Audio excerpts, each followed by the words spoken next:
Hi, I'm Unique and I'm a student at Breda University of Applied Sciences.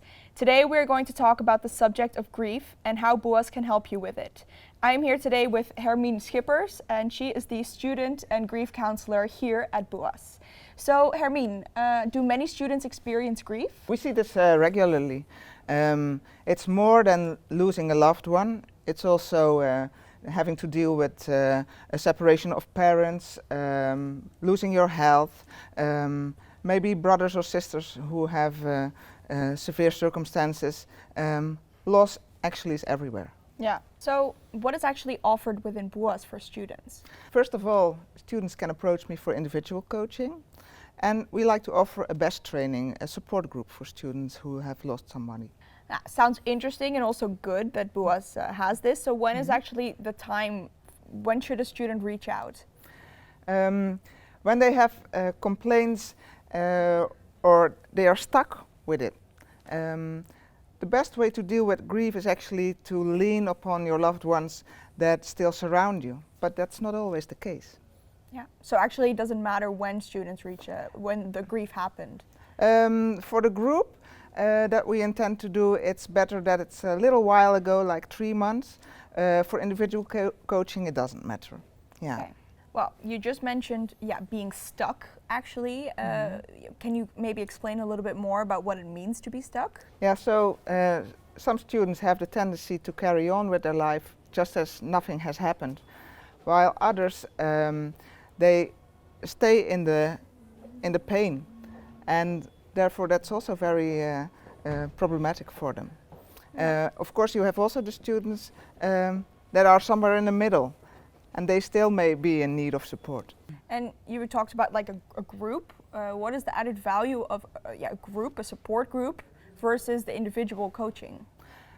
Yeah, when you meet other people who have or who are dealing with a loss, you also meet yourself, because when you have a loss, you feel a little bit different from other students who haven't experienced such a thing. So it's really supportive to meet fellow students in this respect. Yeah, and to know that you're not alone. You're not alone, and they have the same feelings and emotions and the not knowing and the blur of everything. Yeah.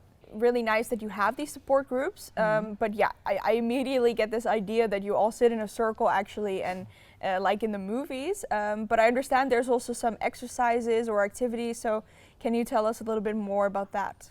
Yeah, we're not nobbing all the time with a hanky. No, it's trying to get access to those emotions and the stories that we have to share with each other. So creative techniques are very useful for this, as is music, poems. All those kind of things help us to access our emotions in these cases. Yeah, so actually if people are not that comfortable to talk about it, there are other ways of expressing themselves. Certainly, yeah. Silence does the trick.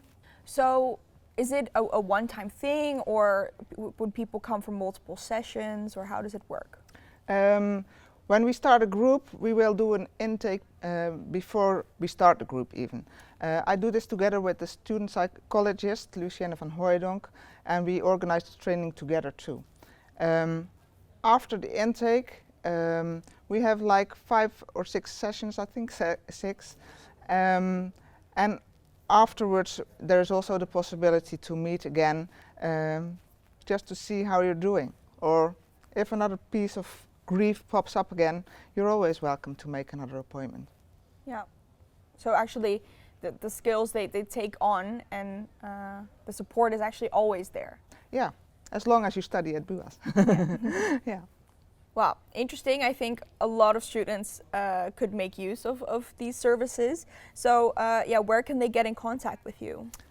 Yeah, they should go to Student Portal. Oh, of course. And then Student Services, and the page is Counseling. Okay. There they find more information. Great. Thank you so much for coming to talk about this subject, and thank you all for watching this video. Bye.